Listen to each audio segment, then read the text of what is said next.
Anong balita? Nakita niyo ba? Sir, wala rin dito eh. Sir, saan pa ba yung ibang musileo ng mga Luna? Ginabi na tayo eh. Sir, meron pa doon. Okay, men. Let's go.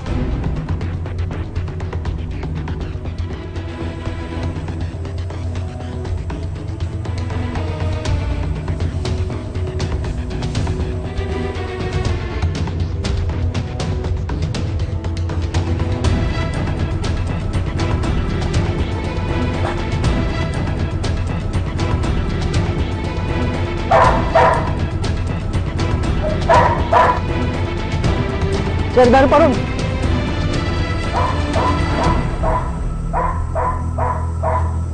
Ba't di ko makakahol?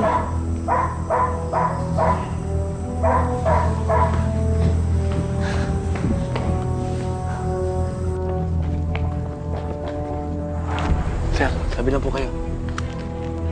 Baka nagsama ng pulis yun si Evelyn, ha? Sabi ko siya lang, eh. Magkamatayan ako, magkamatayan.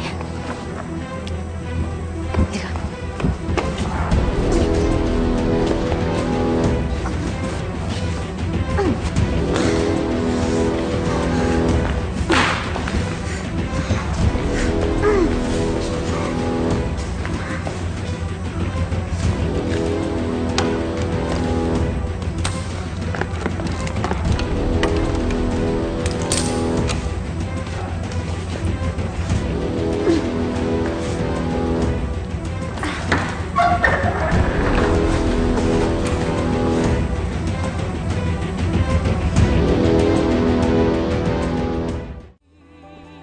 Sir, wala akong tao sa loob.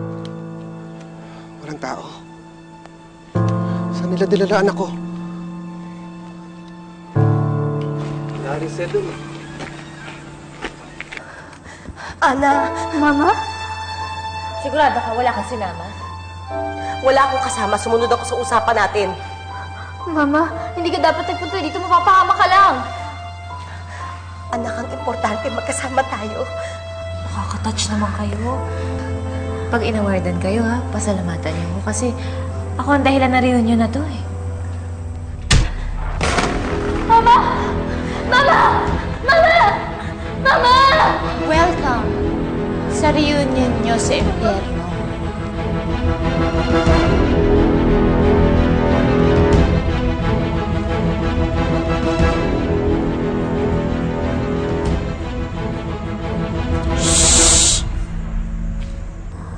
Mama? Mama, gumising ka.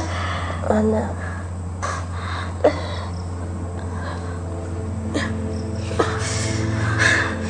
Napakahayop talaga ng Odessa na yan. Mama, sorry. Sorry kasi kailangan mo magpunta dito. Kung hindi dahil sa akin, hindi sana hindi ka nakatali ngayon ng ganyan. Mas gugustuhin ko naman na magkaganito ako, pero kasama kita. Kesa naman yung malaya ako sa labas, pero wala ka naman sa tabi ko.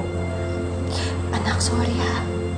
Wala akong nagawa para pigilan si Odessa na kunin ka. Hawa ko na yung mag-ina. Ano kaya magandang gawin sa kanila? Pwedeng dispatchahin ko na para masolo ko na si Larry. Pero masyado namang corny yun.